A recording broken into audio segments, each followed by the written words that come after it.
We welcome you back to the Paladins Minor League. Smooth jazz in the intro. Oh, yeah. As we get ready for our fourth match, we're going to dial it up just a little bit. Hype unit certainly bring in as we open up North America and as we put an end cap to North America. Sanguine versus Exile. And this is, kind of the opposite. You get a 1 versus 4 matchup in Hype versus 5 stack. Now you get Sanguine versus Exile, a 2 versus 3. Still one that Sanguine will be favored in if you're just looking at the history of the matchup between these two teams. I did catch that, and it was Exile kind of being on the upswing here more recently. And I expect a good performance out of them today. I think they've made some changes, some culture things on the backside have started to be on the upswing a little bit for Exile. But in general, you look at the Sanguine team, a team that went to MSI, performed relatively well at MSI, and have had some stumbles throughout the first part of this PML split, but I look for them to have a good set today. I'm very excited to see, as you said, the roster changes have kind of been the big thorn in the side of what's going on here. So will it kind of settle down? And then, of course, against the Paladins Premier League players that have taken a step over here, seeing what's going to go on with Vayne and everybody. So eager to kind of catch this one out. Any predictions for what we're going to see? Champion-wise or score-wise in the set? Well, I kind of just tossed the open question to you. Okay. So let's say map-wise. Bizarre. How bizarre? No, everyone bans out Bizarre. I don't know if we'll end up seeing Bizarre this time. We'll see if we're going to get to see Bizarre. I'm saying it's banned. That's my bold prediction. Shadow Desert and Stone Keep will be our first bans. We'll see if Bizarre and Fish Market make it, and it will be Fish Market, but Ascension Peak. I'm so off. It's actually very funny because I think if you had said Bizarre in literally any other match, you would have been correct. Right. The one match that you say Bizarre in, we get Ascension Peak instead. Still no Fish Market, unfortunately, but the big box we are going to see, that of course is Bizarre, the big arena. One of my favorites, honestly, because I think it's just let's fight them in the middle. But the real-life location of Frog Isle, one of my second favorite maps, just big old frog face, real-life location, old school map, a lot of different approaches as far as the X's and O's. You can take long-range characters, you can look for the flanks. It's a nice choice. And we don't get to see Frog Isle all that often, which makes me sad because I love this map. Again, maybe it's because I love snipers and watching them play. At least one of them being banned out here. So I want to see Exile ban both and just say, we don't like Dave. That would ultimately be a dig at me, I think. Totally regardless of competitive nature of those bans. So now we're actually at an interesting spot moving through these picks and bans where one sniper is left available. So Sanguine have to choose if they want to reach maybe a little bit, pick that sniper a little earlier than they would like to, or if either of these teams have maybe prepared for a map without a sniper on their side. Sanguine looking like they're going to say yes. Looks like they're going to grab the Kinessa. So Exile may be feeling comfortable with that. Maybe almost baiting Sanguine into picking that Kinessa. Depends on what Exile pick up here, though. Absolutely. No. This is Exile. Exile have planned on Sanguine getting Kinessa, and if they don't pick the characters that you agree with, that means they're just doing it wrong. Yeah. If you're going to ban one of the snipers, there's only 2 in the game. If you're going to ban one of them and not first pick them, you are cordially inviting your opponent to go ahead and take the sniper because you know exactly how to deal with it. Evie and Barrack, I said it before, Evie, she got her license to kill off of killing snipers. That's why she's here. Exile, we're ready and waiting for the Kinessa choice across the way. And in my opinion, it's a great pickup. It depends where Evie is able to play in this. If it's kind of, soaring high up above the trees, because every once in a while you'll see times where an Evie will dive in and a sniper will just return fire. I think actually banning out the Strix. Strix is a much more, I can quick scope you, swap to my pistol, completely burn you down, whereas Kinessa needs a little bit more time to charge up those shots. So I think Strix is scarier for an Evie to play into. This is maybe a little bit more in Evie's favor, especially with the Genos behind it. Leon maybe poking out a little bit of damage as well. Exactly. Hit your shots. That's all I got to say. That's what it's coming down to. You know, Exile. I love this because I love sitting on the brain throne. You know, I love being the guy that goes, I have dictated how this picks and bans have gone. This draft is my domain, and that's exactly what Exile have said. Now, how it works on the battlefield is different, but I think Exile got what they wanted. The opponents have what Exile want their opponents to have. Can Sanguine overcome this and take the game? That's the question we ask, and the question we ask it to the people. It's Fawn, and it's Kresnik. That's correct. And I'm actually curious as to what your answer is to that question. What question? Oh, that Tom was literally just asking. The one that I literally just forgot because he was talking like for a few seconds, and then it literally just went out my brain. I was gonna let you take that one. I'll be honest, I was putting my headset on and getting myself set up. We are here on Front Guy. I was gonna say, guys, can Sanguine overcome the draft? Is the question. Thank you and goodbye.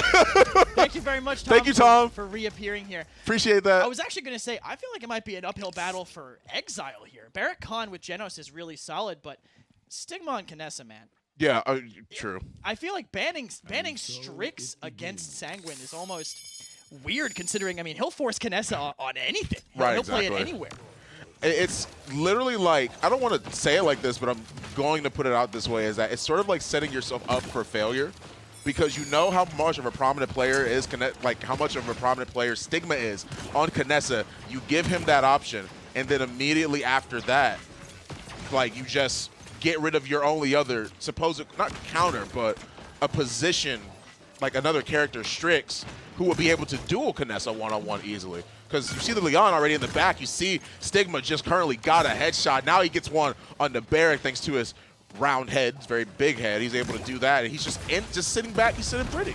Some teams just don't like playing around that sniper. It does make you play a little bit differently, but you got to understand when it's kind of necessary for your composition. Right now, kind of just getting zoned out. Having the superior point tank with a good pocket healer and the Kinessa does give Sanguine, I think, a pretty big edge. Poison getting pushed out by Dintic, though. Getting the first pick onto him means they can start taking the point. Sanguine have to back up if they want a chance to refight this. Yeah, immediately. I mean, Dintic getting that first pick is going to be huge. 96% already for Sanguine. Exile already being the more aggressive in this case. They were getting held off pretty hard, as you currently can see that. Obviously, 96%. Dintic really just in a good spot, but a nice presence leaves Stigma. 68 health is going to leave him a chance to try and recover that health back. However, Aspect getting the kill onto Neo is going to be a very, very huge factor. Yeah, the kill over there kind of opens up the danger side a lot, but Stigma is still free in main through time and space, does not connect on anything, but Exile finds 2 on the point. Stigma kind of has to feed in for this, and no matter how big Barrack's head is, Stigma won't be able to find a kill with that much HP on his body. Yeah, that's entirely true. We already see the overtime timer is going down. They aren't really going to be able to make it back. The slash lines aren't too crazy yet, of course, 1 and 2. Poison's the only one on Sanguine's side that's gotten a kill right now. Exile's looking pretty. They've got 2 people with 2 kills, 4 kills total, 5, 6. Of course, 6 kills all across the board for Exile's side.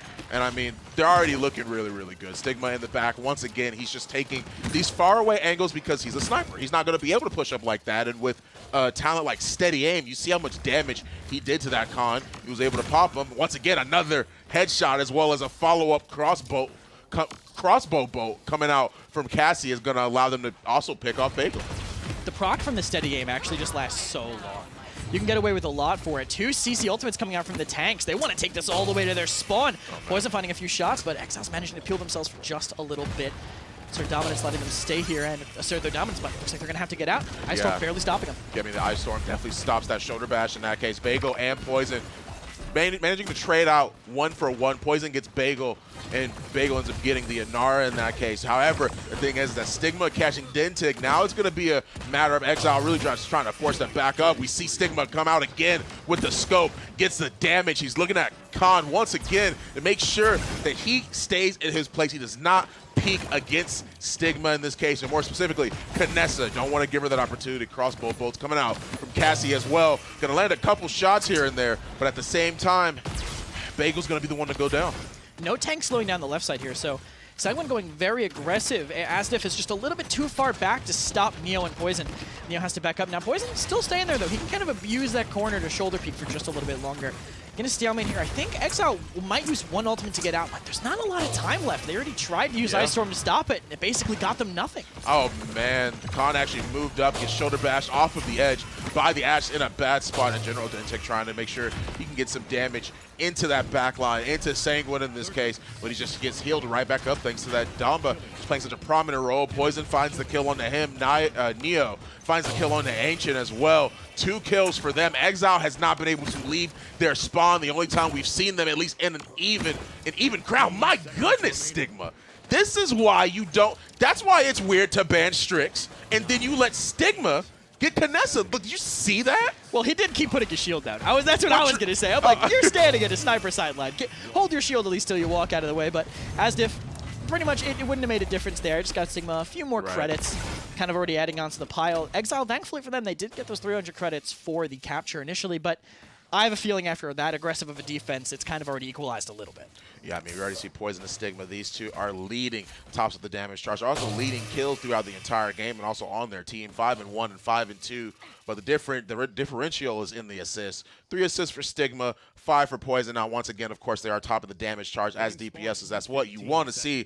15 seconds left, of course, before they actually move out of spawn. Now, what does Exile need to do to try and to make sure that doesn't happen again, where they're just stuck in base, literally? I mean, as long as they keep winning the mid-fights, who cares? Right? Right? Good If point. you Yeah, win the good point, good mid-fights point. and you get zoned like that every single round, you're still winning the game. Right. You know, in the end of the day, you are getting those bonus credits and you're ticking ever so closer to that win. But to make the mid happen, I guess you could probably want to start like that, completely freeing open danger, kind of making it a lot easier to pressure into the sniper. Oh my goodness, he actually managed to get the kill onto Neo in this case, and the overpower did go through Dread Serpent to be used to try and peel for that. Knew where Stigma was, of course, Kinessa or Strix, whoever it is that's going to be the sniper is going to be in the same spot for the most of the time.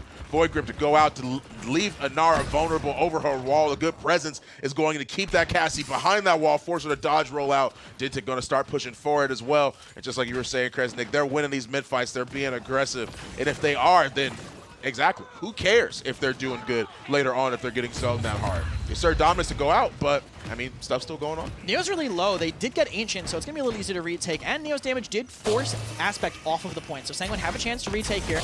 No comeback on either side means Exile really didn't get too far ahead. Neo coming back.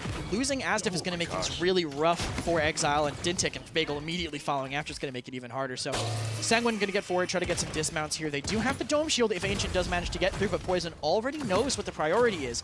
Going to lay down the fire specifically onto him. Disengage a little bit. No ults up for them, but want to see if they can find a way in and use this Dome Shield to maintain objective control. You already see them pushing up to try and get a zone. Of course, Poison backed off because they were already respawning. Disengage both to make sure she can keep that con away from her in this case. Just got one shot in. Stigma getting the kill onto Dintek. But really what you need to look at here is the fact that Dome Shield is now on the point, trying to zone out that Inara, trying to make sure they stay on it, stay alive in this case. They get the kill onto Vayne. Aspect just going around pretty much healing and void gripping where he's literally needed. He's definitely being extremely active on this Genos right here. You already see him once again rotating around, making sure he's able to deliver these heals to as many people as possible. But you already heard the Headhunter being popped for Stigma. Disengage bow off the side. Neo gets a kill. Poison gets 2. Now 4 are down. The rest of Exile are currently respawning with Genos having to back all the way up. Asif's trying to find Nemo. He's just spending so much time in the ocean, constantly getting knocked off of this map. Aspect actually almost managed to build another through time and space in the time that he had during that round. Staying alive, putting out a lot of healing was really good for them, but Stigma just constantly firing off. Made it so hard for Dintek to do anything, really. Yeah. He wanted to just get that objective touch and wormhole out, but Stigma reacting so fast he couldn't even blink back out. That takes a second, less than a second. So great by Sanguine. I think that kind of turned it, denying that easy overtime. And now Sanguine getting very aggressive, kind of playing off of Stigma. I actually wanted to point out something in his build. He's running a card that gives you 1 ammo back when you hit a fully charged shot. Should be running that far left. Open Season 1. You get infinite ammo with that, as long as you keep hitting fully charged shots. He just double headshot Ancient with 1 bullet, and still has a bullet. You can keep that momentum going if you run that card like that. Right, exactly. But of course, the presence of mind as well as the skill you have to be able to hit shots like that all the time. Lightman does come through, gets the kill on the Poison. Poison already killed Dintek, but Bagel goes down thanks to Neo. Right now, he's waiting around this corner. The payload is pushing in, but they got a minute 20 left, so they're still sitting pretty. They can still relax for a little bit. Yeah, the Fear coming in actually managed to catch Asdiff, so defense is going to be a little bit harder for them. Playing on the turret up top is Ancient, not going to keep him alive for too long. Healing Station, not enough when the turret goes down that quickly. And with Stigma here relatively uncontested, if they could just focus down the back lines, I don't know if they're going to be able to do anything about this offense from Sanguine. Right, exactly. Barrett moves away from high ground and into just trying to use the fail-safe boost to make sure he can get around to that point, cause a contest, but it's not going to be enough. Of course, Poison getting the kill on the Ancient, being one of the only ones that was really just around the point. Getting that kill obviously cleans him up in this case, and because of that, they're able to push it in. Now Sanguine's looking 3-1 right now. Quick turn from the start. I mean, even with that overpower going against them right at the beginning, they managed to turn it around. I think it was really good by Neo, managing to make it through with barely any HP. Knew that he didn't have to wait any longer. Maybe if he had thought he had to land on the point, he might have baited it a little bit longer, took a couple more steps, and not have landed his assert dominance. So good on him for using it that early, even though he didn't contest. Forced aspect off, bullied them a little bit, turned them away, and then they just completely opened up that danger side. Props to Aspect, undying so far, but everyone else on Exile, basically 8 deaths for everyone.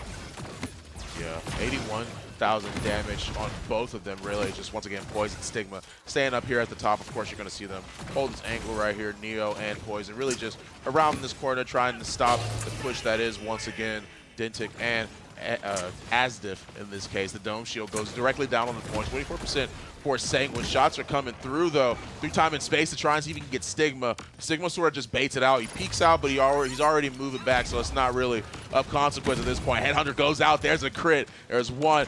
Knows he's right around the corner. He's going to try and peek. He actually gets the crit as well in that case. Another crit thanks to steady aim. The talent's already too strong. He's able to land a couple shots. Enough of that. The kill feed lights up like a chat log in this case. The activity is running wild. And we see that Exile is the one that actually loses the trade in that situation.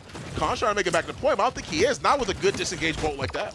Disengage, the knockback, so kind of undervalued, I think, in some situations. You don't think about the knockback from it. You're just like, oh, that's the mark button. I press that button to do big game to you. Right. But disengage on maps like that, where you can find those environmental kills, where you can just stop people from getting touches. You don't think about that power when they get close to the point. Knock them back. If they use movement to get there, they're done for.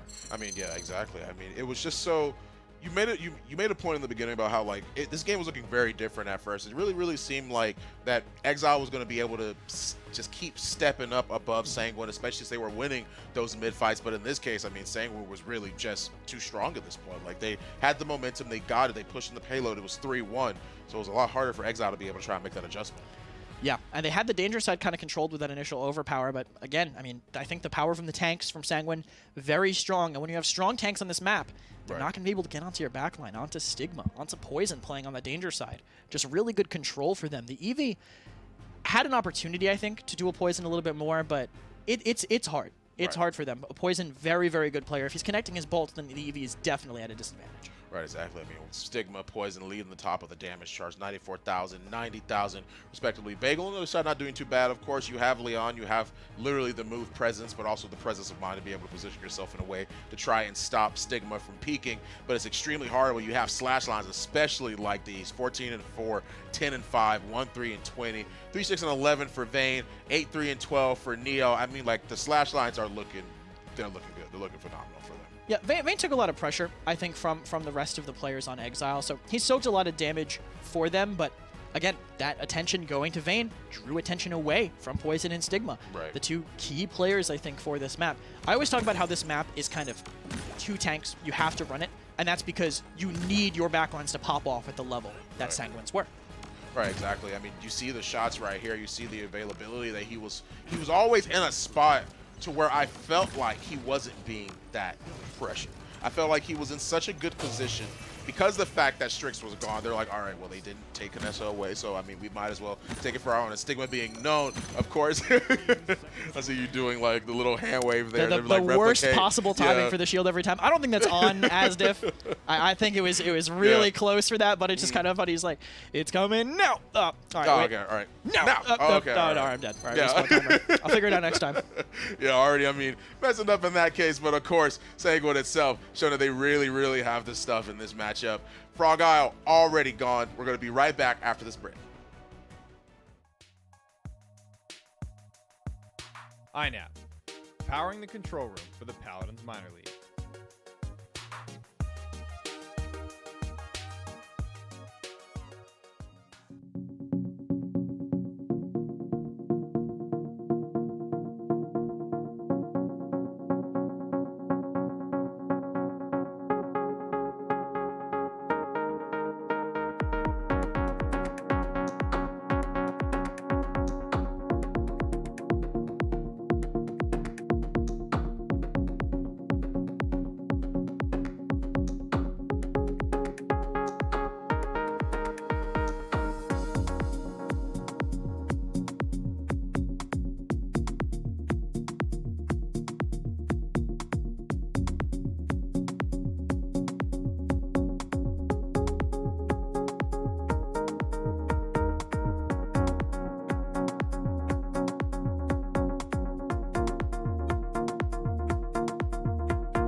Sanguine versus Exile, a heavy-hitting match for sure. And the first one starts off with 1 in the direction of Sanguine. Good stuff there coming out. Yeah. Honestly, I saw a nice back and forth. Really, Dave, though, I'm eager to get your take.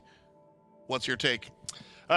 My take is that you gambled giving them the Kinessa, and I don't know what you roll in gambling that's not good, but you rolled it that time around, and it didn't quite hit. You were dealt... It's a 7, Dave. Oh, yeah, right. I don't play craps. You were dealt pocket 2s or something in blackjack at any rate, though. You can still split that and do well, Dave. You split 2s?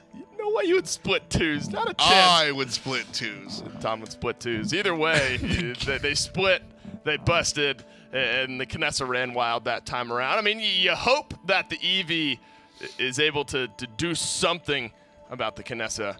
And there were times where you could see the longer charge time of Kinessa, how it kind of bit them a little bit. But by and large, I was just so much in favor of Sanguine. I like the draft. We'll see where we're going here. Game number 2 will be played on Brightmarsh. And you know what? You could do something similar here as well. Yeah. And I liked the approach that we saw, honestly, from Exile. The idea, I'm always going to be the one that likes to sit on the brain throne of the draft, give the opponent kind of something powerful, and give yourself all of the tools to tackle said powerful option. I thought it was really well drafted, well crafted, but unfortunately for Exile, poorly executed. Right. Because of that, they'll have to hang out on the outside, but it looks like they're doing something similar here again. First time around, a Willow and a Con ban, which leaves Torvald on the table, something that we normally see banned out. And they're going to give it away and snatch an Ashe, which doesn't exactly... I mean, is that anti-Torvald?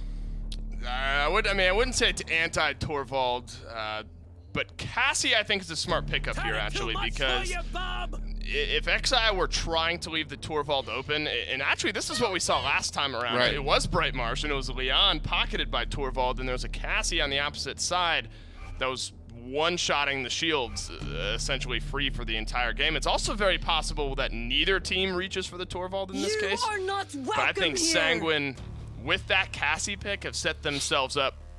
If Welcome to Exile the main do want to streets, go kitten. Torvald, they have a great answer for it. How does Maeve, just a black and white question, how does Maeve work into Torvald? Are you excited about that as the Maeve? Yeah, actually, I still don't mind that matchup either. I mean, if you end up building Wrecker on Maeve, which is not necessarily the best thing you want to do, but not the worst by any means. I mean, that is something you can do and feel good about.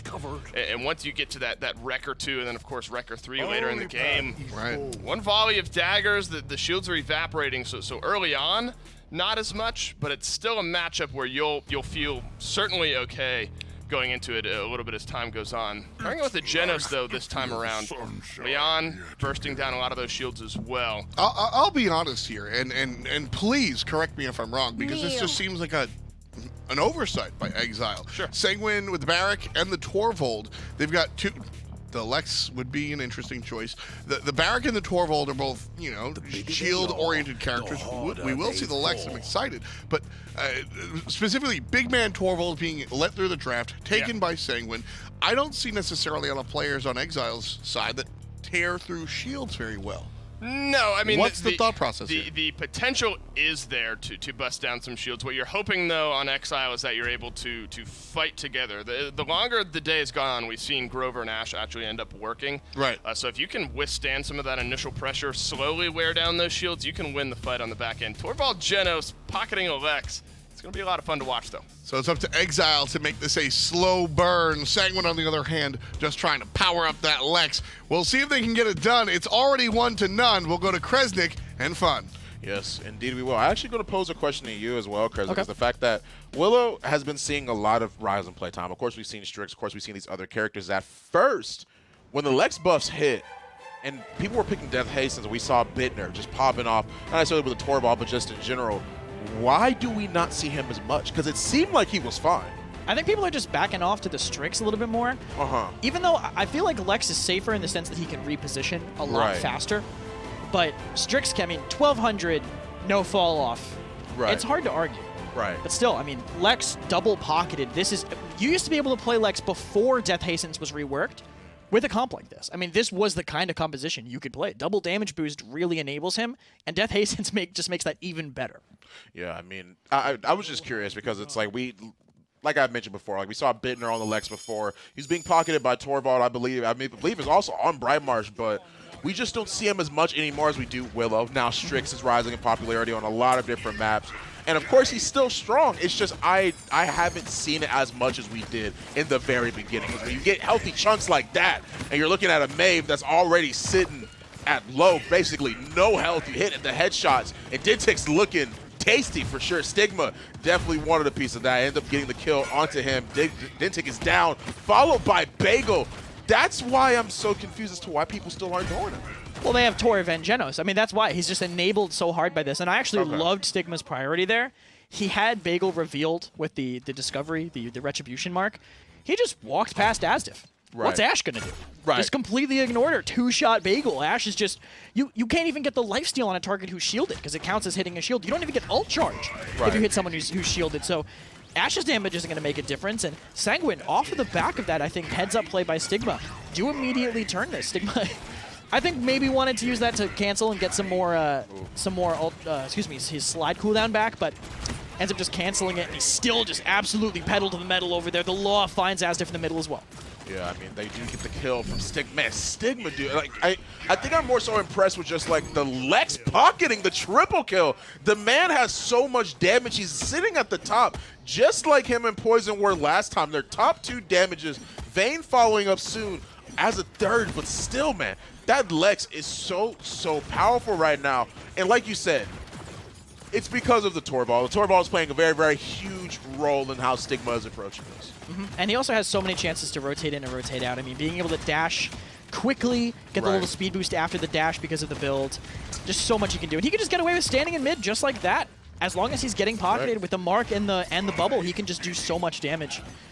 It's kind of the only thing we're talking about, but I mean, he's 6-0-2. Poison's doing well as well, but I mean, the storyline here is absolutely the insane damage that Stigma's doing. Right, of course, Baller Steve tries to open it up with the through time and space. Whirlwind comes through just to keep everybody alive, pretty juiced up. Enlightenment as well to make sure they can get a kill on the Poison. They do find it. Torvald was already super low. Neo goes down. Stigma goes down as well. Now this is Exile's breath of life here, a double kill. The Presence being able to pick off a couple individuals, gets rid of Stigma, gets rid of Vayne, gets rid of another or at least assist in the kill in that case. Now they're going to start pushing up. Now they're going to try and start to, I guess, counteract or really defend against Sanguine's immense pressure rate. And this is exactly what you need against a Torvald comp. You have to slow the game down a little bit. You can't let them maintain that pressure. Good pounce out from Dintik over the high ground to reset himself kind of here. Stigma's on the side here with a bubble coming in. They use the Midnight to slow it down, but Dome Shield comes in too to keep him alive even more. So goodbye them, but ultimates are flying every which way, Fawn. Yeah, 30 seconds left on the clock. We already see Stigma hit 3 shots. Bagel was pretty much eliminated from that fight. Shorter Bash to try and go in for the Ash, but once again, I mean, Ancient, he goes down, and followed by soon after, Asdif goes down as well. I mean, oh my gosh, dude. I literally can't keep up with how much damage he's doing because it's like every time I blink, it's like Stigma sliding in there, sliding straight in there, and immediately getting the kill it is that he needs. He's hitting the headshots, and not even without the headshots, he's just doing so much damage. It's really hard to argue that. And with the headshots, I mean, he's doing slightly more damage than a Strix would be doing on a body shot. And that just shows, like, the value of pocketing him. High rotations and charging up that ult, which can counter some other things. I mean, it can burn an R through her DR. Can catch, if they keep the Grover low, even if it's getting maintained, you could just execute him through the Whirlwind as long as he's being cauterized. So, great pick by them, heavy rotations. And the Cassie as well, into Inara Ash. Can't ignore it either. They also have Scout to do with Midnight, so I think good DPS picks on both sides from Sanguine. And I gotta say, as someone who's played with him on a team before, seeing Neo on Torv is just so weird for me. I mean, he was like the hard fragger, like, I will go in on Bomb King and I will do what I want. I set the pace, and now he's like, yeah, I'll bubble you. Just tell me when you want it. It's just a weird mentality thing for me, for him, you know?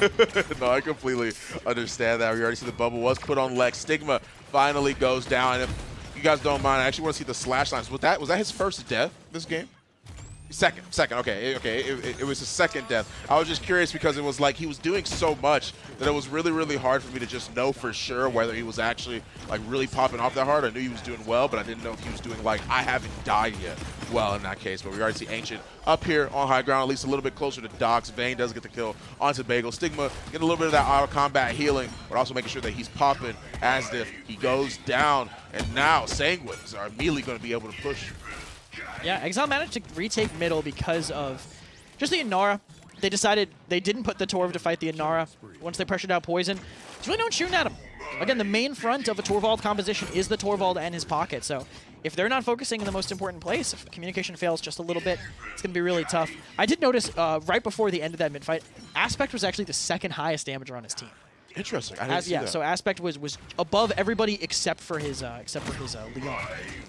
So rough for them. I think Dintic needs to be a little bit more consistent on this Mave. It's got to be hard though fighting into this Lex, such a strong anti-flanker when it's being aimed properly. And again, if he keeps dueling into Stigma, I don't know what he's going to be able to get done.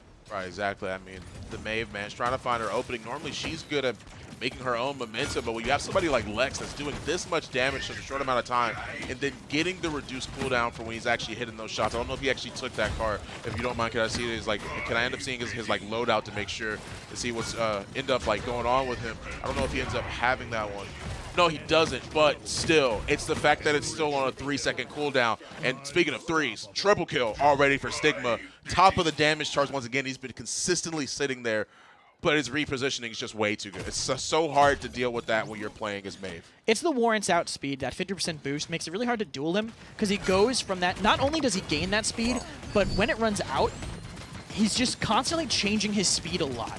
And it makes it hard to track exactly where he's going to be in the moments you need to be looking at him. So that card's pretty good. And people do kind of tend to stray away from the resetting your dash cooldown with Shot card, specifically with Death Hastens. Because you're not firing that quickly. You run it with Heroism because you need to be dashing constantly. But Death Hastens, you definitely fall away from it just a little bit. Exile did manage to retake a little bit of control there. And off the back of some good picks, catching the Torvald between bubble cooldowns, and Stigma applying a little bit of pressure, getting rid of Asdif. This is a perfect time for it because it's only 10 seconds. Probably won't be back into the fight in time for the OT to start. Maybe just mounting in, if anything. Right, exactly. I mean, see Baller Steve right behind this pillar, trying to get a good look what everybody is. If he uses it through time and space, he definitely can follow through with it. Has to slide his way back out of there. Doesn't slide well enough, though. They do get 2 kills. They get one onto Neo. They get one onto Stigma. They lift Void Grip Anar into the air. But at this point, you already lost enough individuals. A good jump from Dictic, a good awareness from him is going to allow him to avoid that through time and space. It was mostly to get the Anar, but the Anar was able to use the wall jump and get over it because it was angled just a little bit low by Steve. Sanguine still kind of going to be playing on the back of Stigma here, as you would expect with the Torvald composition. Maybe just getting the Inara low enough to slide in with the Law because you can't really find much with it during the mid-fight. But they are going to use it once it gets low enough, so that being down, fast overtime, it immediately falls, and we're going to a 3-1. Sanguine have a chance to win this right now. I mean, yeah, indeed they do. Shot after shot is coming through. And I mean, you really see, I mean, you sort of hate to see it happen, but you also love to see it happen. You see that Lex able to reposition himself so well. Being able to be pocketed by that Torvald bubble is so important. An annihilation coming out from that. Well, not annihilation, but like an execution coming out from that. Yeah, but he 100% did annihilate him. Yeah, it literally Thanos snapped right out of existence in this case. And I mean, Stigma, man, I mean, like he's been doing so well throughout this set. And not only that, it's just the characters that Exile has allowed him to have access to. But then again, you probably wouldn't have expected the Lex. Torvald, yeah, because he was left open, but Lex, not as much. I could see that maybe BK is a really solid pocket on this map. If Torv goes through, that's definitely one option. Well, good for point. them. Very good point. They're actually stacking all their tanks on the right, so if they don't win this fight really quickly, the cap time is going to be a big factor, and Neo actually manages to find the kill. Bagel evening things out by getting Vayne, but Bagel's definitely going to follow, and now Stigma can keep up this pace. Oh my gosh, dude. Yeah, pace it is. That extra movement speed after he ends up getting the slide is just so important because he's able to move in there so effectively. And it's so crazy how he's positioning himself, how they're maneuvering, how Sanguine is working as an entire unit. Shoulder bash to actually go through there, ends up in the other side of the apartment. Start dominance to fall down.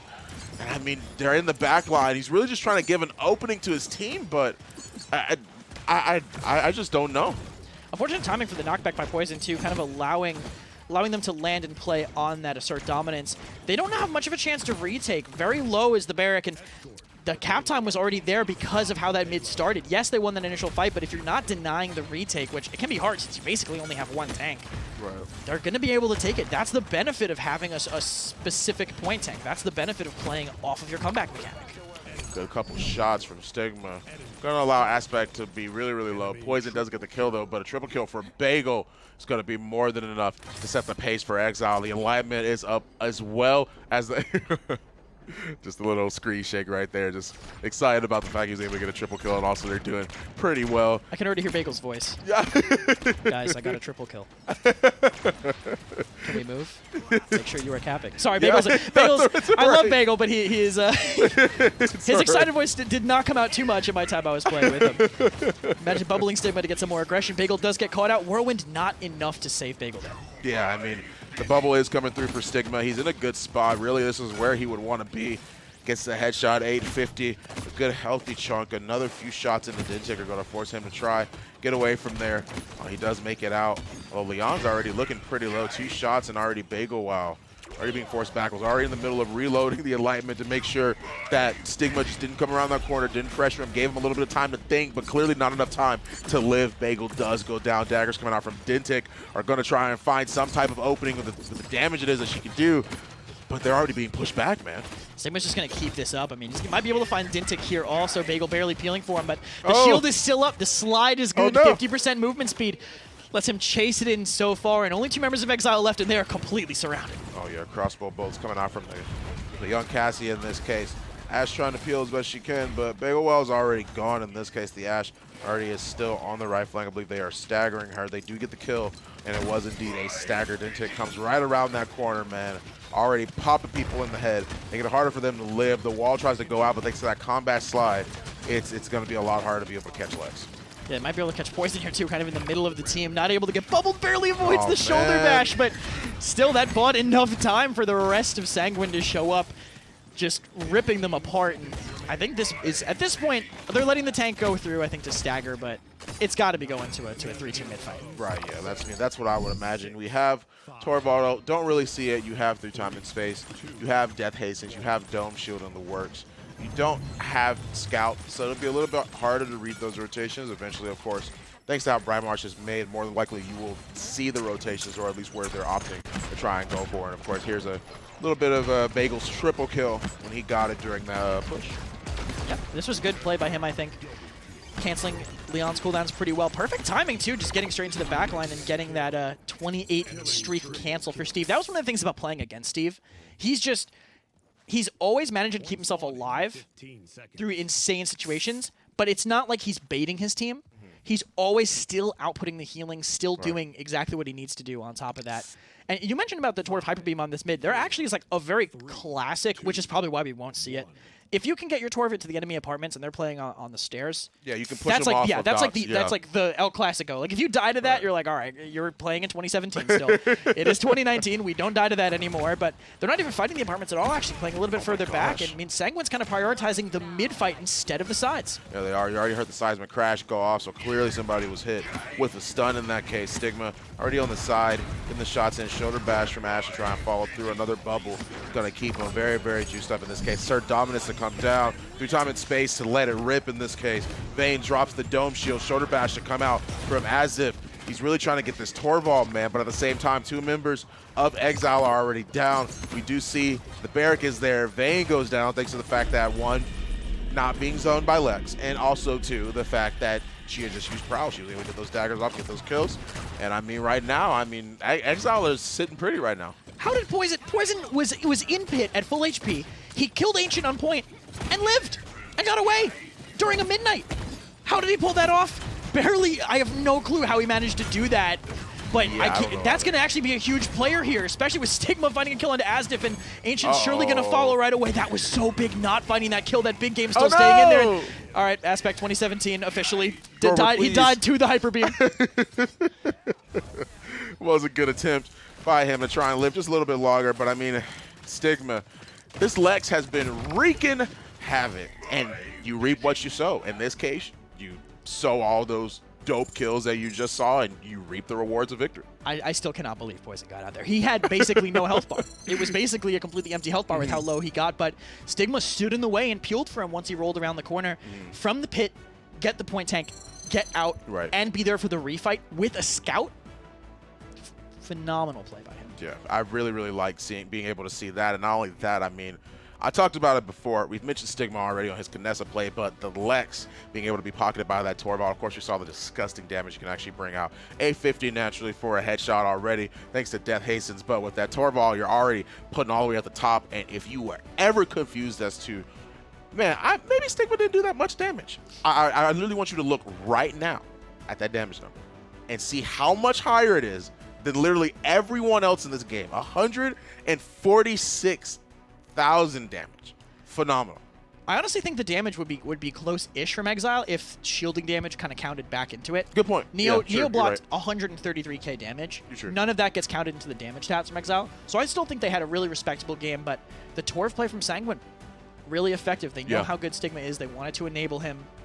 Poison too. Again, I think he had the most clutch play of the entire round, being able to get away there at the very end. Neo performing well on a champ. I really don't see him play that much.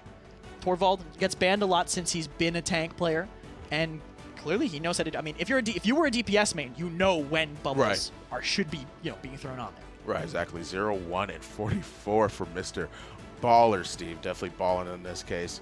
However, the thing is that once again, Stigma 30-8, Vayne 9-6, Neo 8-6-20, Poison 12-7-21. Unfortunately for the enemy team, they just weren't ready for that. You already see in these in this replay currently, just combat slide to get in there, over 1,000 damage for that headshot to Bagel, finds the kill, another shot, manages to pick off Ancient, and I mean, what else is there to say, man? Not too much. I mean, we've been talking about Stigma basically this entire time, but we can't stop talking about how important he was to the success of this team. Lex, very good right now in the right composition. I think it's kind of fallen off because teams want some more, I guess, consistency in their backlines, flankers. You know, usually you're just like, oh, we'll just get Cassie for the percentage health shred, and then we'll run Maeve because she has verticality. She can take more options. But on the maps where it's good, the flat maps, Bright Marsh, when you have that pocket, it really can do exactly what you need. Right, exactly. I mean, but you are able to actually bring out the Lex. Of course, Lex does require a lot of skill to be able to aim, to be able to hit those shots. And who better to do it than Stigma, the man himself on the Kinessa, normally is what it is that he's known for. And Brian Marsh aren't necessarily in the books. I mean, it is 2-0 currently for Sanguine. Lex, it was a very, very pivotal role overall. Like we had said, we had keep mentioning Stigma because Stigma was just that big of a name throughout this match. However, Brian Marsh already in the books, game 2 already done, but right after this break is game 3.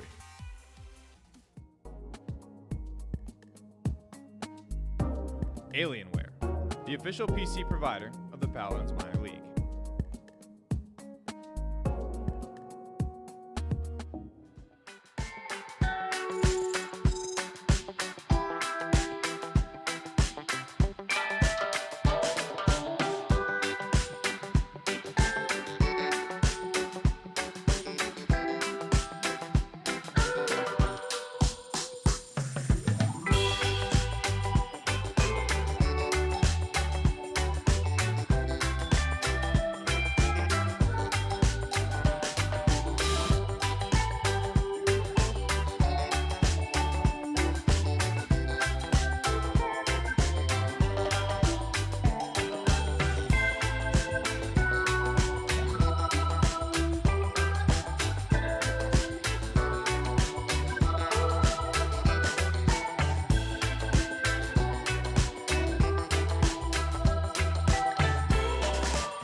Welcome back to the Island of Fun. Paladins Minor League towards the end of it. Dave is loving the day. That's How you feeling? I'm up here. I'm hula dancing through that last break. Feeling good. A 30-kill performance on Bright Marsh.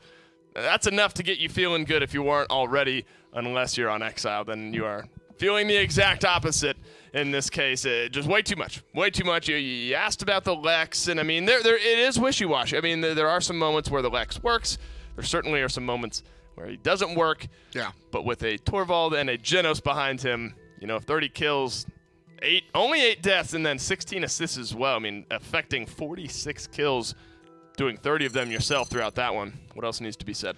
Really, I think this was kind of a culmination of a bunch of different things. This Yeah. isn't Lex is the best DPS character in the game. Sure. This is great characters surrounding him, great performance as well. A lot of what we saw, we watched the highlight reel. A lot of that was aggressive dashes where I'm all in, and if I don't get a triple kill, Right. I lose. He got every triple kill, so it Yeah. worked out. So a good look for Lex nonetheless. We'll take a look at where we're headed to next. Map number 3, and it's going to be Jaguar Falls. I've never seen this many Jaguar Falls, and it's because you're out here today. Not that it's a weird it, map. man.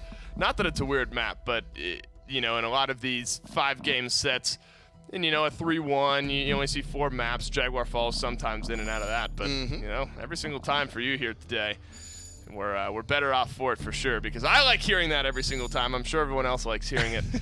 Leon banned out here from Sanguine. You know, it's the threat of 3 off-tank kind of hybrid bans, and then that one what else ban that you want to throw on top of it. So getting rid of the Leon makes sense that they would then go right into the Willow, because Leon likes playing into Willow.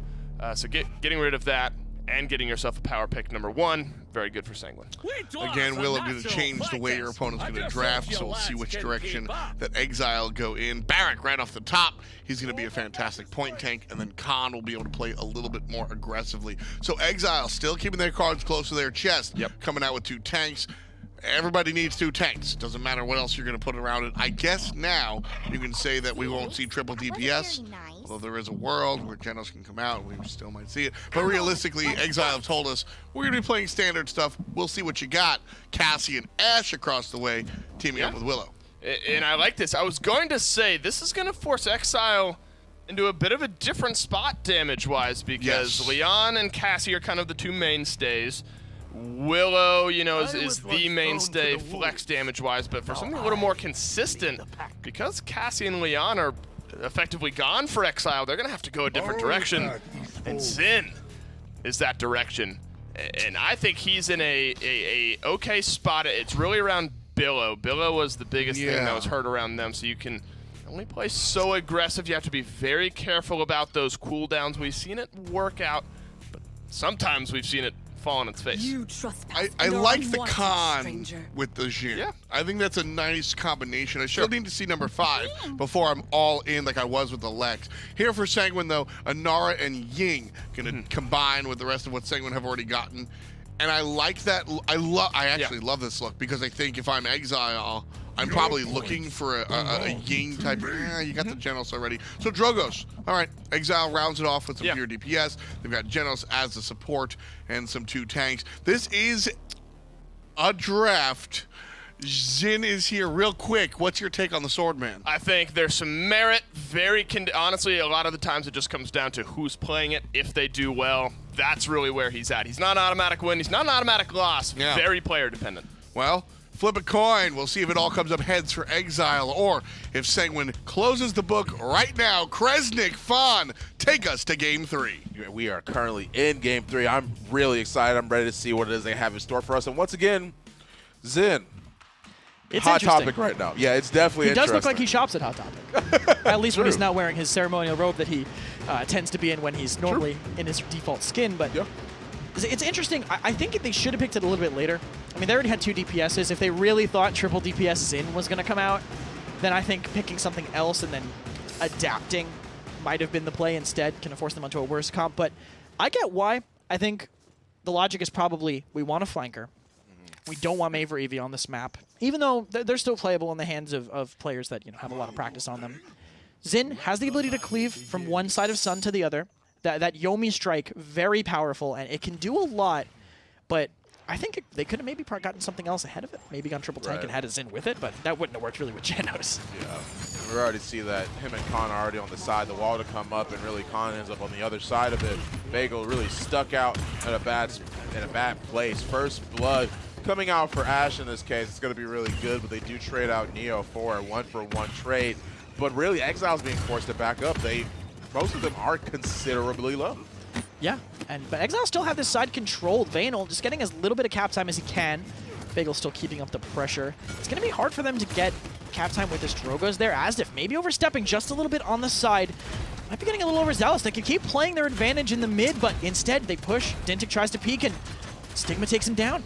Yeah, I mean, we already see that Neo's pretty much holding this by himself. Stigma comes around to try and help out his friend here in this case. They are landing a few shots, but Stigma's looking really low. Ying tries to put out the illusion. He rolls into LOS to make sure that he can be held by the illusion, to make sure that he stays a little bit juiced up. But Baller Steve ends up going down, but Asdif gets knocked off the side. Bagel Wow is on point, trying to stall as long as he can, but he goes down next. And Drogoz, Dintic, trying to make sure that he can get that pesky Willow, not enough.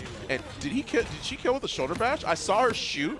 He got low, and then she shoulder bashed. I think that she got rid of it. Yeah, I think it was just at the very last second that kill managed to happen. But right now, Sanguine, they won the mid fight. I think a little bit of an overstep by Exile. Looking at the damage, both Sanguine DPSs are right there at the top. Xin right below them. Again, I don't think it's a terrible pick for this map. I just think it was misplaced in the draft. It could still win if they keep playing it right. They definitely have to be a little bit slower. Fayflight coming in from Sanguine. They wanted to get a little bit of pressure on, and Stig managed to open things up on the other side with the kill into Asdif. Yeah, we already see that. They're really just pushing in. Assert dominance to follow through as well. Man, oh man, never ever wonder if they were looking for Dintic was really just about to try and go in and try to see if he could get a kill on somebody. He was like, oh, well, my team's dead, so I might as well use this to boost myself back into my spawn. In this case, blast shot goes out. Gets a little bit of damage, 201 to be exact. But once again, Sanguine's just pushing this one in. Yeah, they have great control. It's smart for Dintic to go back, because if you die during the cast of the Dragon Punch, or at least during the run of the Dragon Punch, you don't have any all charge back. If you at least let it finish, then you maintain 30% charge of your next one. That might work a little better faster. Right. Neo going down to Asdif means Exile can take a little bit more ground here.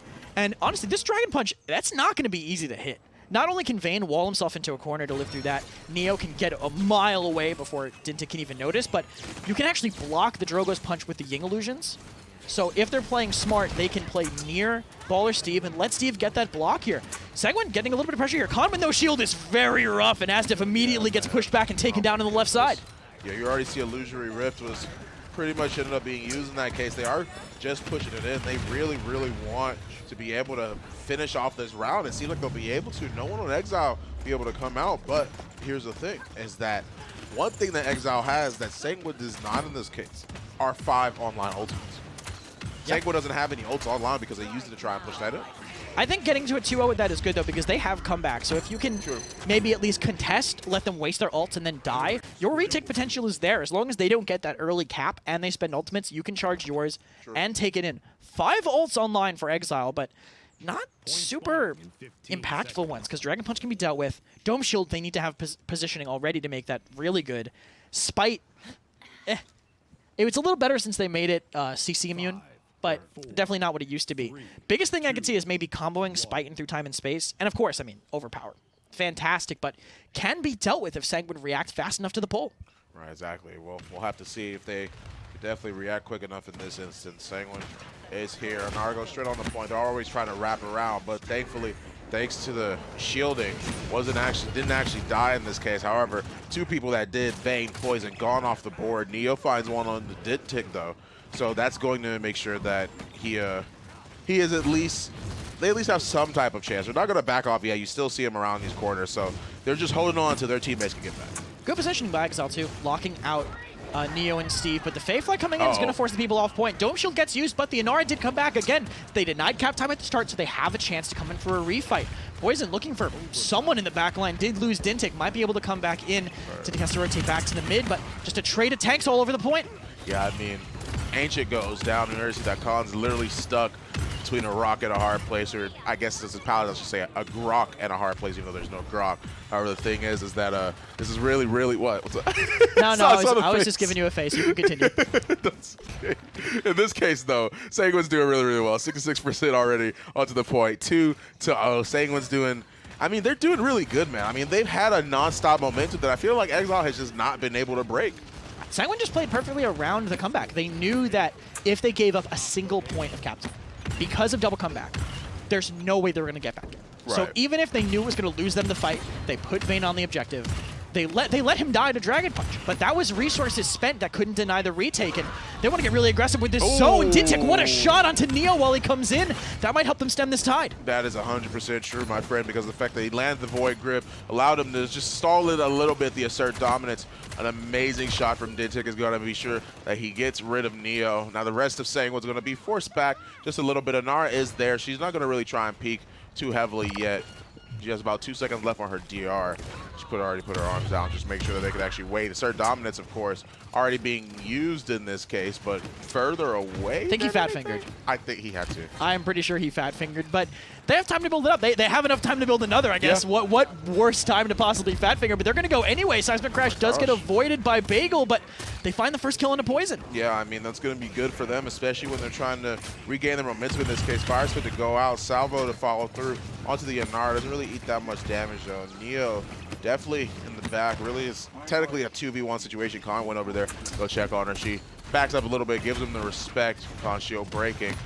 Pretty much watching the stairs at this point. A few shots from the Willow are going to try and leave at least Dintic a little bit shook about where they're trying to go in. I also don't know why that happened. I'm not sure. What, the Neo Death? Yeah. That was an overpower. Oh, okay. I actually didn't hear that, but I do see the ultimates in this case. In any case, Sanguine is looking pretty good, but once again, they have been able to build their ultimates up pretty consistently. The wall jump a little bit for Vayne, but it's not going to keep everybody else Sanguine alive, and they're going to have to back off because of it. If Neo can start applying pressure, he can maybe outpace the charge of the overpower. That'd be the best case scenario for them if they can make this assert dominance work, especially since Exile have so many ultimates. They have actually a few ways to counter him when he comes in with the assert dominance. If Bagel manages to catch him in the air with his spite, I think that's ideal. Also looks sick. So hopefully we get to see that maybe, but we'll have to see. Fayflight coming in. Looks like they might want to engage here. Dintic charging in the wrong place. Gets taken down by Poison. Indeed he does. Poison comes right around that corner. Immediately aware of the fact that Dintic was trying to use that Dragon Punch to see if he can get a pick. Trying to open something up for his team. However, Dome Shield does end up going down. Ceilings get thrown out. Poison repositions. And we're seeing that this payload's really still going. A lot of people on Sanguine look pretty healthy still. Yeah, Vayne actually got Ying body block, Ying illusion block while trying to go in. Great peel there. That's exactly what you needed to see. Great play by Steve. And they have the Illusory Rift if they want to keep this going. I don't even know if they're going to need it with the amount of damage they're putting out, though.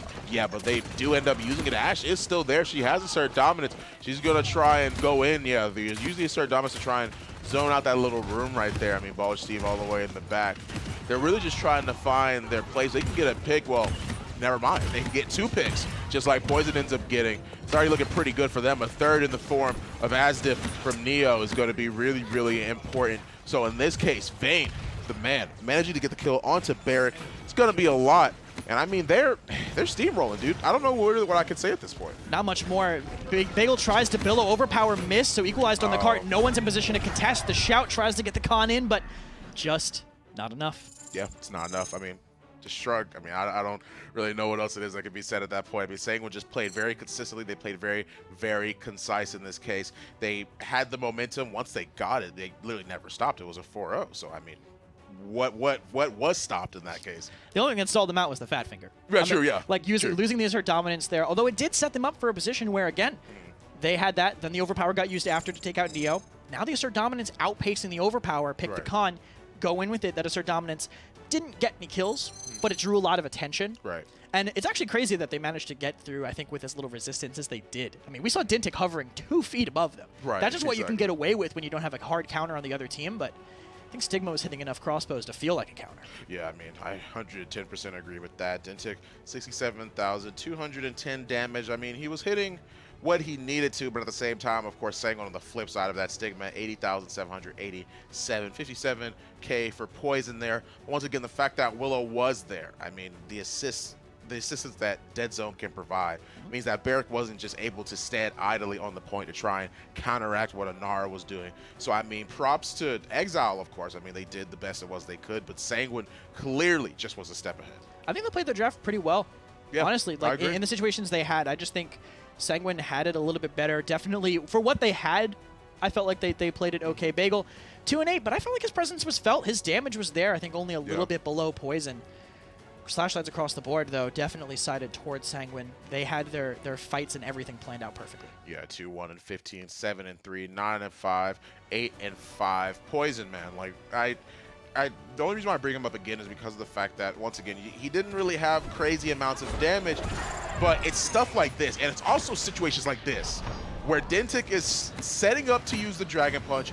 Poison, Fae flies, sort of aware of where Dentic is, probably was watching where he was trying to go, goes around the corner, picks him off, and then just keeps moving forward. Kind of the same situation of how I was saying, yeah, Dintic can hover like 2 feet above them because there's no counter. Right. Zindrogos doesn't particularly counter Willow either. Right, I mean, once yeah. Willow's Fae flighting, there's really nothing they can do unless Bagel is the greatest Yomi firer of all time. Right. There's really no way that they're going to be able to chunk down Poison and get him out of the sky. Yeah, I mean, once again, I've said it before, but I really, really feel like Dead Zone is being like sort of underappreciated. The fact that he is playing a DPS, he is playing a damage character, but the thing is that you have to be able to respect the fact that you're just not getting the healing it is that you need. It's huge. And that's absolutely huge to be somebody like Barrick, to be somebody like a Gnar, or anyone that's trying to be able to control a certain spot.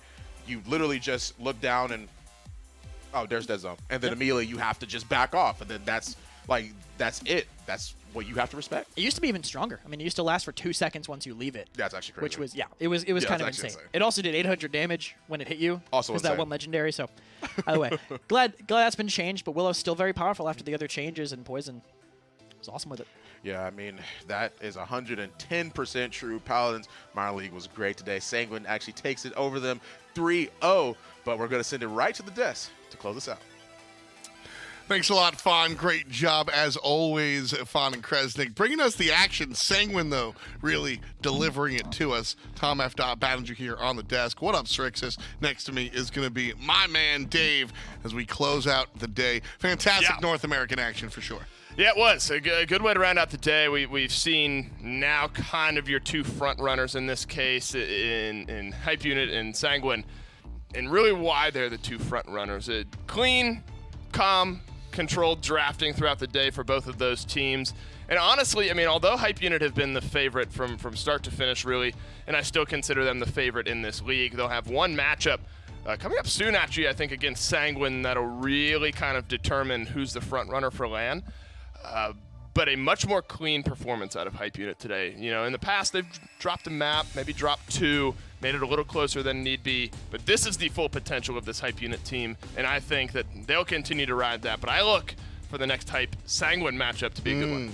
That is going to be a strong one. You can see Sanguine coming here, winning it 3-0. And obviously, everybody's eyes on the horizon. We've got a big event coming up in November, and that's where everybody's kind of looking at. So what? Do we want to be sure? What's it called? It's called Hiron's Expo.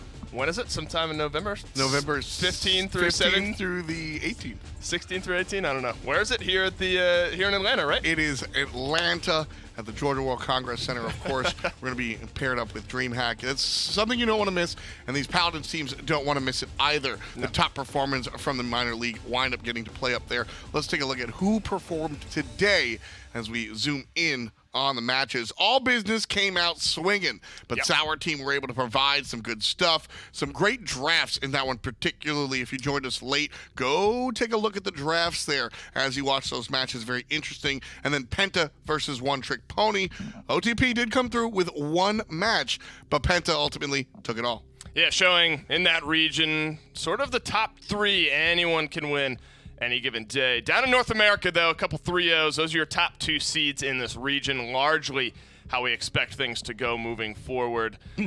Again, I mean, I can't emphasize enough that the way the qualifiers work with the top team from these regions moving on, that hype, I mean, through Europe and North America, I have no idea. The 1 versus 2 in North America and then 1 through 3 in Europe is also close.